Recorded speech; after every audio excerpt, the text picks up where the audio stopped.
Voilà, bonjour à tous. Est-ce que vous êtes heureux ce matin? Moi, je sens la bonne présence du Seigneur. Je vous avoue que j'aurais bien voulu être ailleurs. Mais parce que Dieu a mis quelque chose sur mon cœur, je suis heureux d'être avec vous et de partager sa parole ce matin. Ce qui nous réunit ce matin, c'est la parole de Dieu. La parole de Dieu est comparée à de l'eau. C'est un liant. C'est ce qui lie les éléments différents ensemble. Nous sommes il y a au milieu de nous des peuples différents, même si nous sommes tous Digan. Il y a des voyageurs, Manouches, Roms, Sinti, des gitans espagnols, des gitans catalans, des sédentaires, et nous sommes tous différents. Ce qui nous réunit, c'est ça, c'est la Bible. C'est la parole de Dieu qui est représentée comme de l'eau. L'eau est un liant. Vous prenez des éléments différents, vous prenez de la moutarde, de l'huile, du sel, du poivre, du vinaigre, vous les mélangez ensemble, ils vont se séparer rapidement. Vous ajoutez une cuillère d'eau, ils se lient ensemble. Et ce qui nous réunit ce matin, malgré nos différences, ce qui nous empêche d'être séparés, d'être cloisonnés, de faire des clans, eh bien c'est la Bible, la parole du Seigneur. Et moi je crois qu'au travers de sa parole, Dieu voudrait nous faire du bien ce matin. Je remercie de tout cœur Johnny qui me permet de prendre la parole et de partager avec vous la Bible, un mot de Dieu.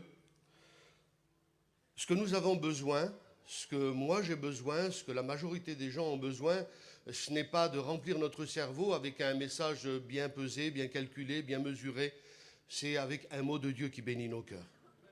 Un mot de Dieu qui est capable de changer notre vie. Un mot de Dieu qui est capable de nous encourager ce matin. Et quand j'ai regardé dans la Bible, dans la parole de Dieu, pour partager ce mot de Dieu avec vous ce matin, bien, Dieu m'a donné un texte, un message. Il y a des paramètres que je ne peux pas vous donner ce matin, je ne peux pas tout vous dire pourquoi, mais je voudrais partager ce message avec vous ce matin. Est-ce que vous le voulez? Que Dieu soit béni. Je fais une lecture pour vous dans l'Ancien Testament, livre des Juges, chapitre 6. Et puis on partage ensemble l'histoire d'un jeune garçon qui aime Dieu, qui sort d'une famille de croyants, mais pour lui, la vie avec Dieu, c'est que des mots. C'est ce qui fait partie du passé, c'est ce qui était autrefois. La grandeur de Dieu, c'était avant. Les bénédictions de Dieu, c'était avant. Les joies de vivre avec Dieu, c'était avant. Et puis, la situation a changé. Et puis, il vit une situation. J'ai demandé à Kiwi de chanter ce chant tout à l'heure parce que par rapport à nos choix, il y a des conséquences. Ça fait partie aussi du message. Et à cause de choix, on lit l'histoire de Gédéon dans le livre des Juges, au chapitre 6. L'ange de l'Éternel lui apparut et lui dit « L'Éternel est avec toi, vaillant héros. » Gédéon lui dit « Ah, mon Seigneur, si l'Éternel est avec nous, pourquoi toutes ces choses nous sont-elles arrivées? Et où sont ces prodiges que nos pères nous racontent quand ils disent « L'Éternel ne nous a-t-il pas fait monter hors d'Égypte? Maintenant l'Éternel nous abandonne et il nous livre entre les mains de Madian. » L'Éternel se tourna vers lui et dit « Va avec cette force que tu as et délivre Israël de la main de Madian, de la main de l'ennemi. N'est-ce pas moi qui t'envoie? » Gédéon lui dit « Ah, mon Seigneur, avec quoi délivrerai-je Israël? Voici, ma famille est la plus pauvre en Manassé et je suis le plus petit dans ma maison, dans la maison de mon père. » L'Éternel lui dit « Mais, et c'est le mot qui change tout, mais je serai avec toi et tu battras Madian comme un seul homme. » Amen. Voulez-vous qu'on prie ensemble le Seigneur? Je vais demander à Jacques de prier pour moi, de me présenter devant Dieu. Nous voulons, Seigneur, te remercier ce matin du privilège que nous avons d'écouter, Seigneur, Merci. que tu as pour nous ce matin. Seigneur, nous voulons, Seigneur, présenter ton peuple ce matin. Que ton peuple, Seigneur, soit attentif à ce que tu as à nous dire. Et nous ne voulons pas laisser tomber à terre la parole de Dieu. Mais nous voulons que cette parole de ce matin tombe dans notre cœur. Parce que cette parole, elle nous fait grandir. Cette parole, elle nous fait marcher. Cette parole, Seigneur, est une consolation pour nous. J'ai besoin de ta grâce, Au nom Seigneur, de ce Jésus, matin. qu'il puisse apporter le mot de Dieu avec une pleine liberté. Nous te remercions. À Dieu soit la gloire ce matin. Amen. Gloire à Dieu. Un jeune chrétien d'un certain âge déjà, avait rencontré Jésus-Christ, s'était tourné vers Dieu, lui, toute sa famille. Ils avaient été entourés, comme disait Lader tout à l'heure, par des gens, des chrétiens, des croyants, des serviteurs de Dieu. Ils étaient sur la même place et ils ont été entourés. On a discuté avec eux, puis ils se sont convertis à Jésus-Christ. Ils ont fait une belle expérience avec Dieu. Puis c'était des jeunes chrétiens. Toute une famille a été baptisée, même si l'homme était déjà en âge. Et puis un jour, Dieu lui parle. Il a un songe. Est-ce que vous croyez que Dieu est capable de parler ? Alors Dieu lui parle, il lui donne un songe. Et puis il lui dit, voilà, tu vas prendre ta caravane et tu vas repartir quelques jours dans ta famille. Et puis lui, dans son songe, il discute avec Dieu, mais il dit, Seigneur, je viens juste de me convertir, je suis entouré de gens qui m'aiment, de chrétiens, de croyants. Autrefois, j'avais beaucoup de difficultés chez moi. Et puis là, tous ces gens, jour après jour, m'expliquent des expériences, ils m'aident, ils me conduisent dans le chemin de la foi, je grandis en Dieu. Et puis, et toi, tu me demandes de partir. Oui, il faut que tu prennes ta caravane, tu partes quelques jours. C'était un homme avec beaucoup d'enfants. Et puis, et dans son songe, il combat un petit peu comme ça avec Dieu. Et le jour arrive, il discute avec le serviteur de Dieu, le pasteur, qui est responsable de notre région. Et il dit, voilà, le Seigneur m'a parlé. Je crois que c'est possible, qu'il faut que j'écoute Dieu dans ce qu'il a dit. Qu'est-ce qu'il t'a dit ? Ben, il a dit que je devais prendre la caravane et puis partir quelques jours, retourner un peu dans ma famille, et je reviendrai après. Ben, il dit, si Dieu t'a parlé, il faut obéir à Dieu. Et puis cet homme a ramassé ses affaires, il est parti. Quelques jours. Et puis il est revenu. Il a passé 3, 4, 5 jours, je ne sais pas exactement. Et puis il est revenu avec sa caravane et ses enfants. Et quand il est revenu, sur la place, les frères étaient encore là. C'était du côté de Saint-André, du côté de Bordeaux. À l'endroit où il y avait sa caravane, la veille, il y avait eu un orage. Il y avait eu la foudre qui est tombée. Et puis les fils électriques, la haute tension est tombée à l'endroit où il y avait sa caravane, son fourgon, où vivait sa famille avec ses enfants. Dieu l'avait gardé.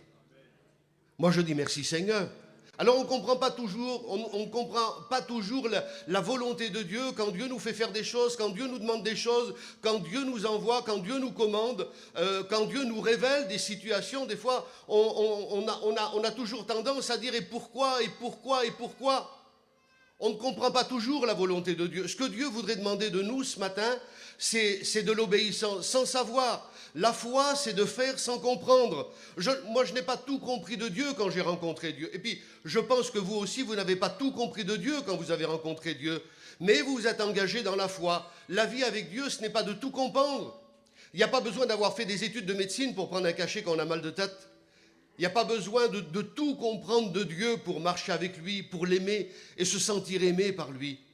Il y a tellement, des fois, des situations où ces mots montent à nos lèvres. Mais pourquoi ? Pourquoi ? Et c'est la situation que vit Gédéon. Il vit dans un pays où autrefois on aimait Dieu, on marchait avec Dieu, on vivait avec Dieu. Les gens étaient en communion avec Dieu et ils ont vécu des expériences extraordinaires. Et puis, les histoires sont restées, peut-être par écrit, mais certainement oralement, les histoires sont restées des prodiges du passé, avec de grands miracles, avec des choses extraordinaires qui se sont passées, mais ça c'était avant. Et puis lui, tout ce qu'il voit, c'est une famille rétrograde, une famille qui est loin de Dieu. Les gens se sont détournés de Dieu, ils ont fait leur choix. Mais laissez-moi vous dire que chaque choix a ses conséquences. Ils ont fait leur choix, ils ont choisi de se détourner de Dieu. Et puis ils ont vécu leur vie. Et puis, un jour, Dieu veut que son peuple soit béni. Parce que, laissez-moi vous dire que Dieu ne va pas regarder à nos mauvais choix, notre méchanceté, notre désobéissance. Il n'a pas le jugement des hommes. Dieu a un jugement juste. Est-ce que c'est vrai ? Dieu a un jugement juste. Le niveau de Dieu est juste. La balance de Dieu est juste. La balance de Dieu donne le poids juste. Il nous est dit que la balance force est en horreur à l'Éternel. Le jugement des hommes est en horreur à l'Éternel parce qu'il est toujours mélangé avec une considération humaine. On peut se tromper, nous, avec nos considérations. Quand le prophète arrive dans la maison d'Isaïe et qu'il doit oindre un roi, il a la mission, il a l'endroit, et puis il est là dédié à ce qu'il doit faire. Et quand il arrive dans la maison d'Isaïe, il voit là tous les fils d'Isaïe. Et puis, il est trompé par son regard, il est trompé par sa considération humaine.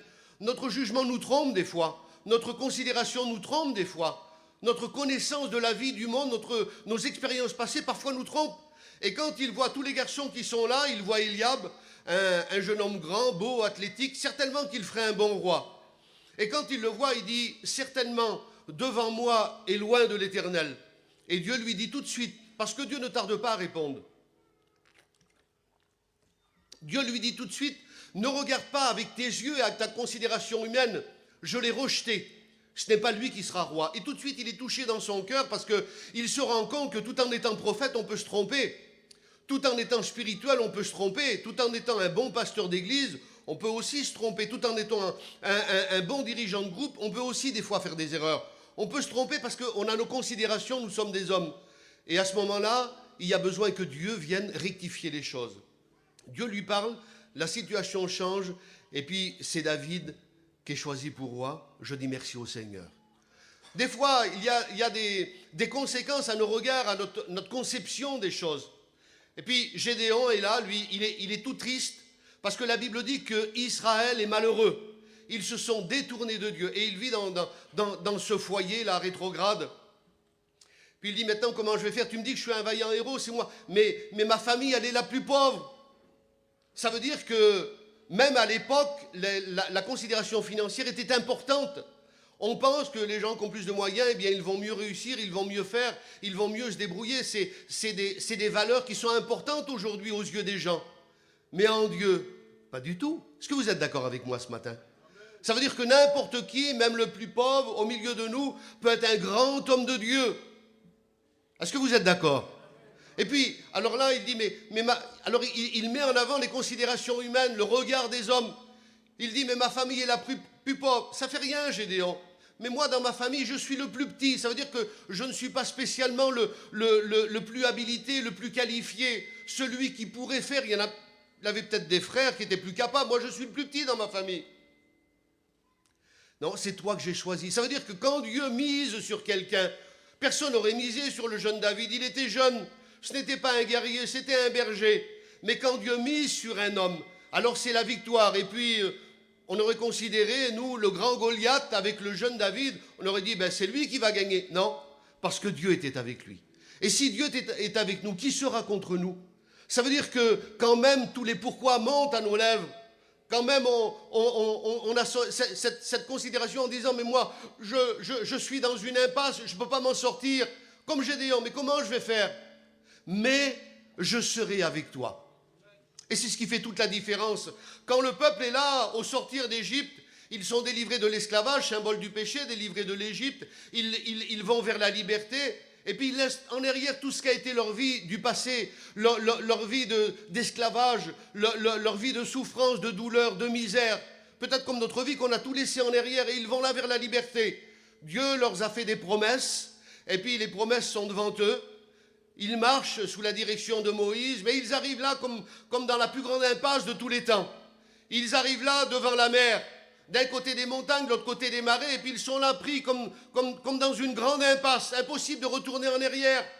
Impossible, il y a l'ennemi qui est derrière. Il y a Pharaon, toute son armée qui a réfléchi et qui dit maintenant, ben je voulais qu'il parte, maintenant je veux plus. Il s'est repris. Et puis, l'ennemi, des fois, il ne veut pas nous laisser partir. Quand on rencontre Jésus-Christ, et ça c'est pour encourager tous ceux qui récemment ont rencontré Jésus, on s'est engagé dans la foi, on a fait une expérience, on s'est engagé par le baptême, et puis on court sur le chemin de la liberté parce que maintenant Dieu nous a libérés. Eh bien, l'ennemi n'est pas d'accord, il fera toujours des siennes pour essayer de nous rattraper, pour nous courir derrière, pour essayer de nous faire du mal, pour essayer de nous décourager, pour essayer simplement de nous arrêter, nous empêcher d'aller plus loin. Mais Dieu est le grand libérateur. Dieu est le grand libérateur, il est le grand sauveur. Et puis, dans la plus grande impasse de tous les temps, Dieu est capable d'ouvrir une porte. Et il le fait, il avait préparé dans sa préscience, dans sa connaissance, dans le golfe d'Aqaba, qui fait 1800 mètres de profondeur, eh bien pour aller de l'autre côté, 18 kilomètres, on ne peut pas le faire, on ne peut pas descendre. 3 millions et demi de personnes ne peuvent pas descendre, comme ça, 1800 mètres et remonter de l'autre côté, c'est trop dur. La pente est trop importante.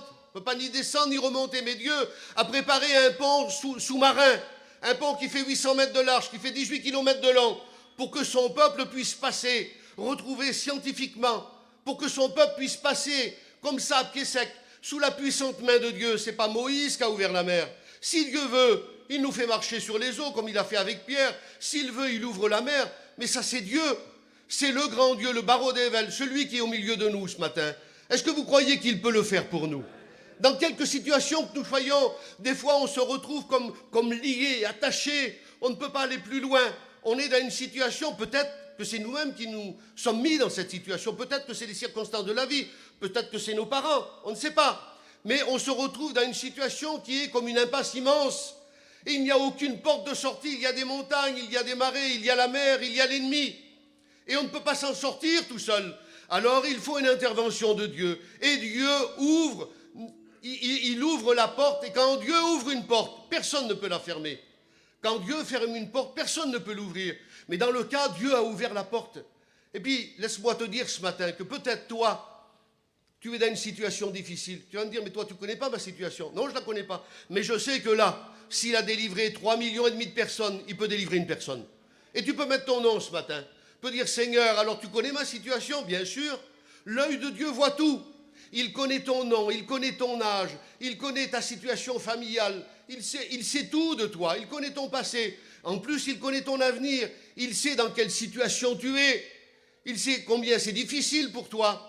Mais tu vas dire, mais j'ai fait que du bien jusqu'à maintenant. Puis regarde tout ce qui m'arrive. Ouais. Est-ce que tu serais le premier? Non.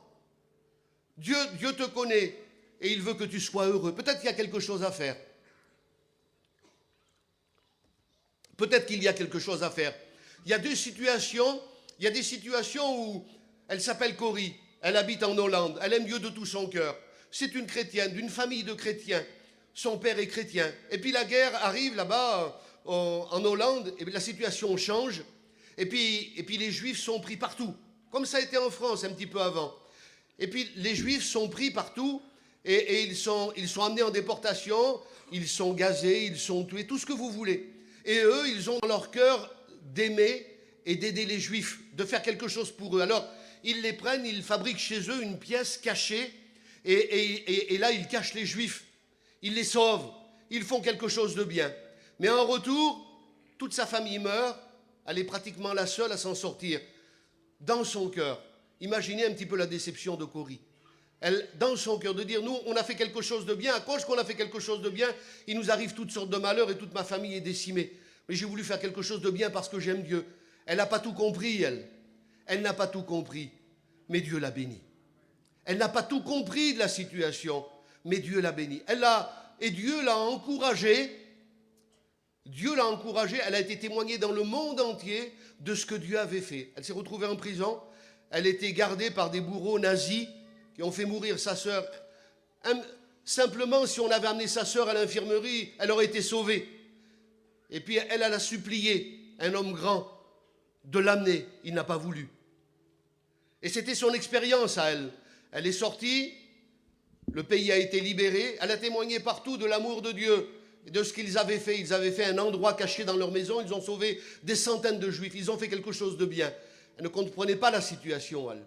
Et puis un jour, elle se retrouve en Allemagne, Hollande, elle part en Allemagne, et puis elle explique toutes ces choses. Puis elle dit que, eh bien, elle a pardonné tous ces gens qui lui ont fait du mal. Et elle se retrouve là, tout le monde part, elle se retrouve à la sortie de l'église face à un homme grand qu'elle reconnaît. C'était le nazi qui les avait fait tant souffrir et qui avait laissé mourir sa sœur comme avec un ricanement. Il ne voulait pas l'amener à l'infirmerie. Et puis là, cet homme, il a écouté tout ce qu'elle a dit. On ne connaît pas la situation de cet homme, s'il était proche de l'évangile à ce moment-là, mais quand il l'a vu, il lui a tendu la main. Je ne vous dis pas le combat dans le cœur de Corrie. Pour aller tendre la main à un bourreau, quelqu'un qui a fait mourir toute sa famille et sa sœur spécialement, la pardonner. Peut-être qu'on vit une situation comme ça. Peut-être que toi, tu vis une situation comme ça. Dieu pourrait te le dire ce matin, il pourrait t'appeler par ton nom, parce que c'est Dieu. Est-ce que vous le croyez ce matin? Moi, je le crois de tout mon cœur. Puis, elle est là, les minutes, ça semble des heures et des jours, ça n'en finit plus. Et puis dans son cœur, c'est Dieu qui remporte la victoire et elle tend la main vers cet homme. Et elle le pardonne. Peut-être qu'on aurait besoin ce matin de laisser travailler notre cœur par Dieu. Et puis, pour avoir une porte de sortie, eh bien, pardonner les gens qui nous ont fait du mal. Est-ce que vous le voulez, vous, ce matin? Une de mes cousines, elle rend témoignage et elle le dit tout le temps. Elle avait eu des problèmes avec son beau-père, qu'il l'avait tapé dans la figure. C'est pas facile hein, d'être tapé par son beau-père comme ça. Et puis là, c'est une jeune chrétienne. Et puis le diable a monté un mur tout autour d'elle. Tout autour d'elle, le diable a monté un mur. Et puis elle s'est retrouvée enfermée avec la haine qui montait, qui grandissait dans son cœur. Puis tant et si bien qu'à un certain moment, elle n'en pouvait plus, elle pouvait plus voir le monde, plus voir les gens, plus aller à l'église, plus prendre sa Sainte Seine. C'était insupportable. Et puis il y a un serviteur de Dieu qui est venu et puis qui lui a dit, il dit, le diable c'est un bon maçon, hein. Comment? Pourquoi tu me dis ça? Le diable c'est un bon maçon. Et comment alors? Eh bien il a monté un mur tout autour de toi. Et maintenant tu ne peux plus t'en sortir. Avant tu pouvais, tu aurais pu enjamber. Maintenant c'est trop tard. C'est trop tard pour toi, le mur est monté trop haut. Demande à Dieu de l'écrouler. Et elle a compris dans son cœur qu'elle avait besoin de faire quelque chose. Elle a demandé à Dieu, elle a brisé son mur. Elle est allée voir son beau-père, elle a demandé pardon. Il s'est converti et c'est des chrétiens aujourd'hui qui vivent ensemble. Moi je dis merci au Seigneur parce que les choses que nous on ne peut pas faire, Dieu est capable de les faire. Dieu est capable de changer n'importe quelle situation. Mais Gédéon pourrait dire, mais pourquoi alors les miracles du passé, ce n'est que des mots. Il y a des situations qu'on se retrouve, des fois c'est difficile. Il y a quelques années, un frère est venu nous demander de prier pour lui. C'est encore quelqu'un de ma famille qui est parti auprès du Seigneur maintenant. Quelqu'un qui aimait Dieu de tout son cœur. Mais il vivait une situation difficile, vous allez comprendre. Il se sentait très mal. Alors il est venu nous trouver, il a dit, il faudrait prier pour moi, je ne me sens pas bien. On faisait nos visites, on faisait de la cure d'âme. Il dit, je ne me sens pas bien. Ah bon? Alors explique-nous un petit peu. Ben, je ne me sens pas bien, je me sens comme ci, comme ça, je me sens mal, et tout ce qui s'ensuit. Et puis nous, on connaissait un petit peu la situation. On n'a pas eu de révélation particulière, mais on connaissait un peu la situation. Et puis on lui a parlé de sa situation, et puis il a dit, oui c'est vrai, oui c'est vrai. C'était un commerçant qui avait fait une affaire, qui avait vendu bien, des choses un peu trop chères. Et puis je dis, tu peux changer la situation. Oui, tu es bien encore avec la dame. Oui, tu peux retourner, récupérer ta marchandise et puis rembourser. Il a dit, oui, je vais le faire. Eh bien, c'est la solution pour toi. Parce que dans cette situation, tu ne pourras pas rester comme un bon chrétien. Tu n'as pas la paix dans ton cœur.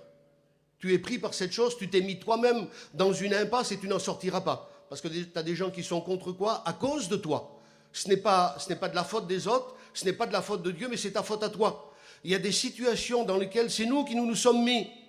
Alors j'ai dit, tu veux t'en sortir? Il a dit oui. Eh bien alors répare et puis retourne en arrière. Et vous savez ce qu'il a fait? Eh bien il a fait comme le jeune homme riche de l'histoire de la Bible. Il n'a pas voulu le faire. Et il est reparti tout triste. Il n'a pas voulu réparer sa situation. Il y a des situations dans lesquelles les gens se trouvent, ils ne veulent pas en sortir parce que c'est de leur faute à eux. Il y a des situations qu'on se retrouve parce que, eh bien, c'est les circonstances de la vie, on ne sait pas pourquoi. Et c'est pourquoi ces moments, pourquoi? Mais il y a des situations dans lesquelles nous nous sommes mis. Il faudrait peut-être s'asseoir et puis réfléchir, dire, Seigneur, est-ce qu'il y a une possibilité de se sortir de cette situation, de se sortir de ce mauvais pas, de se sortir de ce mauvais choix, qui, oui, il a rappelé dans son chant. Il y a des choix qui ont des conséquences. Soyons assez spirituels ce matin et puis regardons un petit peu dans nos vies. Dieu soit béni pour sa bonne grâce. Anne aurait pu le dire aussi, mais pourquoi je suis attaqué sans cesse? Je monte au temple, j'aime Dieu, mon mari aime Dieu, mais il y a ma rivale qui est en face et qui est toujours en train de ricaner de moi, qui est toujours en train de me faire du mal. Et quand on monte au temple, elle a des enfants, moi j'en ai pas. Mais alors pourquoi, Seigneur? Pourtant j'aime Dieu de tout mon cœur, oui. Il y a des situations qu'on ne connaît pas, et puis aussi, des fois, il y a un temps. Ne soyons pas pressés ou trop pressés en Dieu. N'essayons pas de devancer le temps de Dieu. Moi, je crois que Dieu, dans son plan, il a un temps pour nous. Le temps a été créé pour l'homme. Dieu vit dans l'éternité, il n'est pas régi par le temps. Ça veut dire que lui, il a tout son temps. Et puis nous, ça fait partie des fruits de l'esprit. On a besoin peut-être d'apprendre à connaître un peu mieux Dieu, et puis d'apprendre un petit peu la patience, et puis d'attendre quand Dieu aura décidé. Quand ce sera le temps de Dieu, quand ce sera le moment de Dieu. Et puis quand c'est le moment de Dieu, on dirait que les choses se mettent toutes seules les unes à côté des autres, comme les morceaux d'un puzzle. Et puis qu'à ce moment-là, eh bien, ce que l'on ne voyait pas, on le voit. Le dénouement de la situation, on ne la voyait pas, mais maintenant on la voit. Et puis on dit, mais merci Seigneur, j'aurais jamais imaginé que tu aurais été capable de faire ça. Mais moi je sais que Dieu est capable de le faire. Et puis les choses ont changé. Elle a prié Dieu. Elle était dans la maison du Seigneur, elle était là-bas à Silo, où il y avait Élie, le sacrificateur. Il s'est trompé aussi, lui. C'est un homme de Dieu. Il aime Dieu de tout son cœur, il officie dans le temple, et puis il s'occupe de tout ce qui fait la maison de Dieu. Mais il se trompe. Il voit une femme qui est là, qui remue à peine les lèvres, et puis il a tout de suite une mauvaise pensée, parce que quand les gens montaient pour adorer Dieu, ils faisaient aussi des fêtes, ils offraient des sacrifices, ils mangeaient, ils buvaient. On ne sait pas dans quelle mesure, mais ça se faisait. Et puis, cette femme, elle est là, dans le temple, et il n'y a que ses lèvres qui remuent. Et lui, il la voit, et puis il se trompe, il dit, « Femme, va cuver ton vin ». C'est censément les mots qu'il a dit. Il dit, « Va faire passer ton vin, et tu reviendras après ». Il a dit, « Je ne suis pas une femme pervertie, mais je suis une femme qui souffre. Je suis une femme qui souffre. Parce que je souffre à cause que je suis seul, je n'ai pas d'enfant, et puis je répands mon âme devant Dieu. » Alors peut-être que toi, tu peux prendre les paroles d'Anne ce matin et tu peux dire, je suis un homme qui souffre, une femme qui souffre, je souffre dans mon cœur, je souffre de ma situation, je souffre que les gens se moquent de moi, je souffre parce que les gens ont un regard sur moi que je n'arrive pas à comprendre, je ne le comprends pas. Mais pourquoi, Seigneur? Et encore une fois, un personnage qui va dire pourquoi? Eh bien, la situation a changé, les choses se sont mises en place, Dieu a répondu à sa prière. Moi, je dis Amen. Quand Dieu répond à une prière, moi je dis Amen.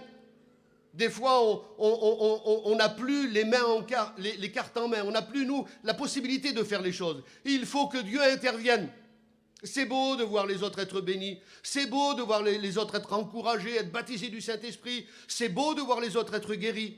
Entre parenthèses, moi j'ai été guéri dans cette convention. Quand il y a eu l'appel pour les malades, quand Michel a prêché, j'ai mis ma foi en action. Regardez. Les stratagèmes du diable. Quand l'appel a été fait pour les malades, j'ai dit je vais me lever et puis je vais aller faire prier pour moi. Mais je ne me suis pas levé assez vite. Et puis il y a plein de monde qui sont arrivés devant. Et puis j'ai dit c'est pas la peine, il y a trop de monde, j'y vais pas. Et puis le temps a passé et puis j'ai vu beaucoup de gens revenir.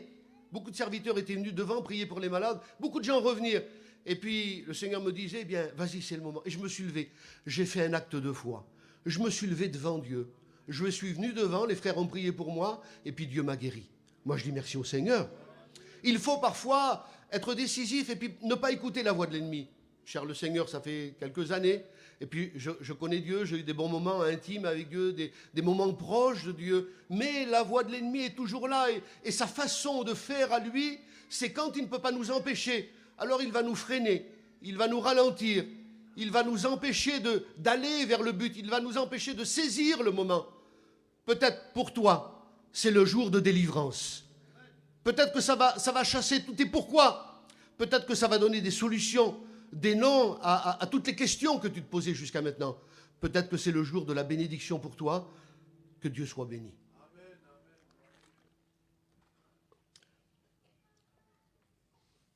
amen. Alors, il y a des situations qui sont particulières dans la Bible.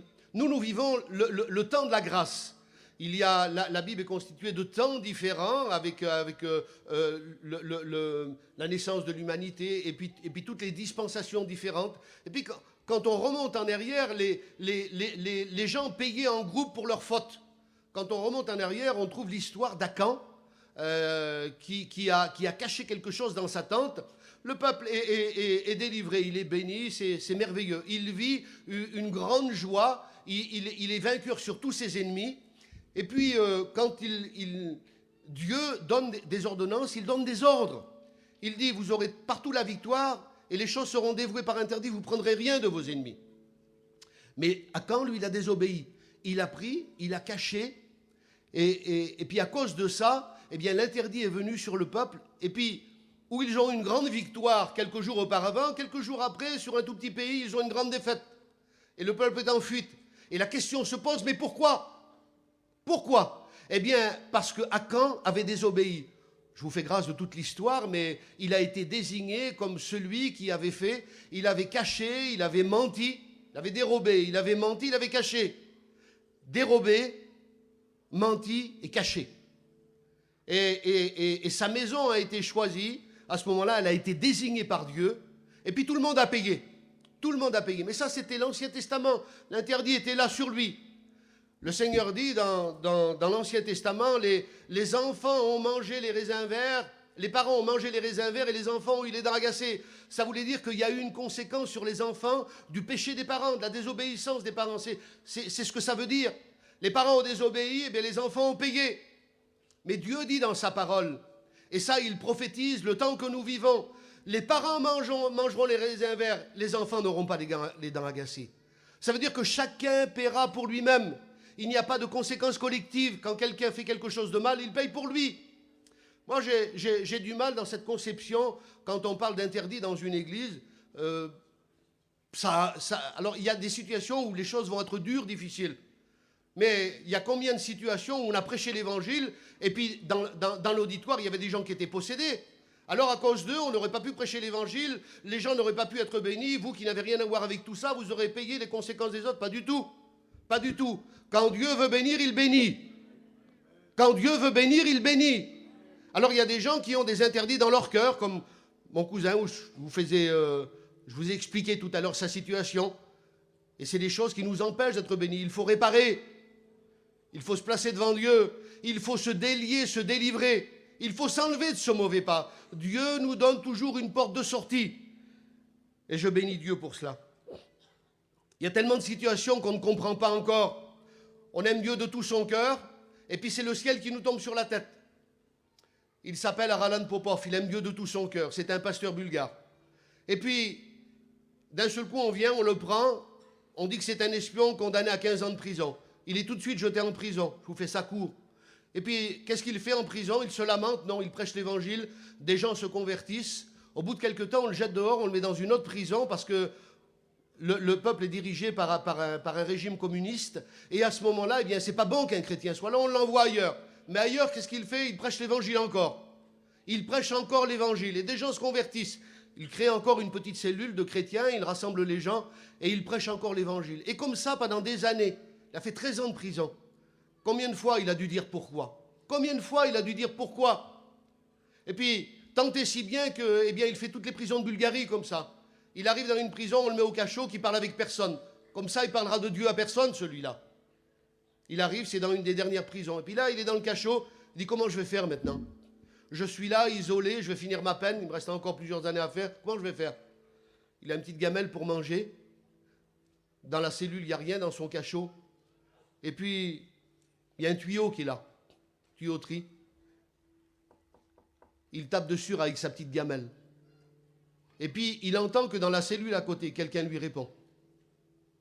Et il commence à discuter avec lui. Comment tu t'appelles? D'où viens-tu?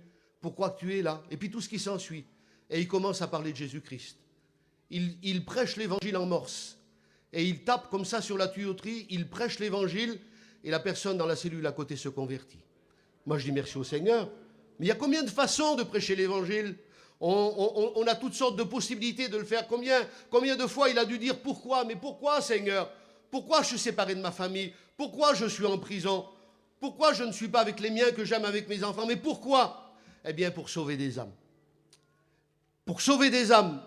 Pourquoi les missionnaires, on a dit hier soir qu'on partait dans le monde entier prêcher l'évangile, on laisse nos familles, on laisse nos enfants, on laisse notre travail, on laisse tout, et puis on va au bout du monde pour parler de Dieu. Mais pourquoi? Eh bien, pour sauver des âmes. Parce qu'il y a des gens qui se perdent, qui ont besoin de rencontrer Jésus-Christ. Pourquoi? Voilà, eh bien la réponse, c'est le salut des âmes. Que Dieu soit béni pour sa bonne grâce. Que Dieu soit béni. Il y a des situations qui vont faire qu'on va être dépouillé par le monde, par la vie. Il y a un homme qui descend de la ville du grand roi, qui descend de Jérusalem, la ville de la paix, la ville où on prie, la ville où on a des sacrifices, la ville de Dieu est là. Ville de la paix, il descend de Jérusalem, il s'en va à Jéricho. Jéricho, c'est la ville de commerce. elle est sur le chemin, quand on part de l'Égypte pour monter vers le Liban, la Syrie, elle est là sur le chemin. C'est une ville qui sent bon, elle est remplie de palmiers, de fleurs, de tout ce que vous voulez, mais c'est une ville de commerce. On ne pense pas à Dieu là-bas. C'est à la croisée des chemins et on pense qu'à travailler. Et l'homme qui part de Jérusalem, il descend de la ville de prière pour aller dans la ville de commerce. Il est pris à mi-chemin par des brigands, il est laissé à demi-mort. Le diable ne fait pas de cadeaux, mes amis. Il y a combien de gens qui sont détournés de Dieu pour aller à Jéricho? Combien de gens qui ont laissé les choses de Dieu, la prière, tout ce que vous voulez pour aller chercher un petit peu plus de confort et puis de partir vers Jéricho? Ils ont été laissés à demi-mort sur le bord du chemin. À demi-mort, là. Je vous fais grâce du sacrificateur, du Lévite, tous les gens qui sont passés. Mais il y en a un qui a été bon. Il l'a pris, il l'a soigné. Bon samaritain, c'est le type de Jésus. Peut-être que toi, ce matin, tu as besoin d'un bon samaritain. Peut-être que la vie ne t'a pas fait de cadeau. Tu es aujourd'hui comme une victime de la vie. Peut-être que tu peux dire aussi pourquoi. Mais pourquoi, Seigneur? Moi, j'ai fait ça, mais c'était pour le bien, oui. Eh bien, va plus à Jéricho, retourne à Jérusalem. Va pas retourne à Jérusalem. Va encore jeûner, va encore prier, va encore chercher Dieu. Il y a des situations dans lesquelles les gens sont... Et puis c'est difficile. Je me souviens, il y a quelques années, on était en mission, on était avec Pieux. Je t'ai vu passer ce matin. Hein. Et puis, il y avait une journée de jeûne et de prière. On a jeûné, on a prié, puis chacun a dit un petit mot. Et parmi les gens qui étaient là, qui ont dit un mot, il y a une femme, elle a dit aussi qu'elle avait un poids sur son cœur et puis qu'elle avait besoin que l'on prie pour elle, qu'elle soit encouragée. Elle dit, ma situation est difficile. J'ai 3 enfants aveugles. Elle dit, puis ma petite, elle vient de tomber veuve. Elle dit, pour nous, c'est difficile. Pour nous, c'est difficile. Mais on aime Dieu et on est tous chrétiens. On aime Dieu et on est tous chrétiens. Des fois, notre situation à nous, on a un petit problème, un petit bobo, une petite incompréhension, on a un petit souci, un moteur cassé, ou n'importe quoi, un petit accrochage, tout ce que vous voulez. On dirait que le ciel nous est tombé sur la tête et puis on ne veut même plus aller à la réunion. Il y a des gens qui sont comme ça. Si Dieu serait avec moi, eh bien, il ne m'arriverait pas telle chose ou telle chose. Comprenez les gens dans des situations difficiles. Et là, vous serez sujet de dire, eh bien, Seigneur, je ne me plains pas devant toi. Je ne veux pas me plaindre parce que la situation des autres est toujours beaucoup plus grave, beaucoup plus difficile, beaucoup plus pesante que la mienne. Disons merci au Seigneur pour ce que l'on a. Merci au Seigneur pour ce que l'on est. Merci au Seigneur pour la nourriture, le vêtement, pour la paix qu'il nous donne dans nos cœurs. Merci pour nos enfants qui sont en bonne santé. Vous savez, il y a tant de malheurs qui arrivent tous les jours. Il y a tant de gens qui souffrent. Imaginez les Juifs pendant la guerre. 6 millions de Juifs ont péri dans les camps. Ils ont eu sujet de dire pourquoi. Pourquoi? Mais pourquoi on vient nous arracher de nos maisons? Pourquoi on nous jette dehors? Pourquoi on nous fait tant de mal? Pourquoi tant de haine? Tant de malheur chez nous? Pourquoi? Pourtant on aime Dieu. Il paraît qu'on est le peuple de Dieu. C'est Dieu qui nous a choisis. Et puis Dieu nous aurait oubliés. Dieu nous laisserait tant de mal dans nos vies. Pourquoi? Mais il y a aussi 1 million de tziganes qui ont souffert et péri dans les camps, qui ont été gazés, qui ont été massacrés. Il y a des gens au milieu de nous qui ont eu leur famille qui ont été dans les camps. Mon beau-père, Fattar, a été dans les camps aussi avec toute sa famille. Il y en a plein qui s'en sont sortis, puis il y en a plein qui y sont restés. Pourquoi toute cette haine? Pourquoi toute cette méchanceté? Si Dieu est avec nous, pourquoi tous ces malheurs nous arrivent? Tellement de situations qu'on ne comprend pas. Dieu est au-dessus de tout, frères et sœurs. Vivons la vie de la foi avec cette espérance vivante qu'un jour nous verrons Jésus-Christ. Nous ne comprenons pas tout de la vie avec Dieu. La vie avec Dieu n'est pas semée de pétales de rose. Ce n'est pas un chemin tout tracé, un chemin où on n'a que des joies, des moments de bonheur autour d'une grillade, ou tout ce que vous voulez. La vie avec Dieu n'est pas que ça. Il y a aussi de l'adversité, il y a aussi des problèmes, il y a aussi des difficultés. Tous les personnages de la Bible nous parlent des difficultés qu'ils ont vécues en leur temps. Tous les témoignages que l'on partage nous parlent des difficultés que les gens ont vécues aujourd'hui. Et puis qu'ils se sont trouvés dans des situations difficiles. Ça a été dur pour eux. Mais Dieu leur a toujours tendu la main. Et puis, c'est encore cette main qui nous tend ce matin. Venez à moi, si vous êtes fatigués, chargés, je vous donnerai du repos. Il voudrait nous apporter un encouragement ce matin. Et si au-delà de toutes les questions qui montent à nos lèvres avec ces pourquoi, eh bien, la solution, elle est entre les mains du Seigneur.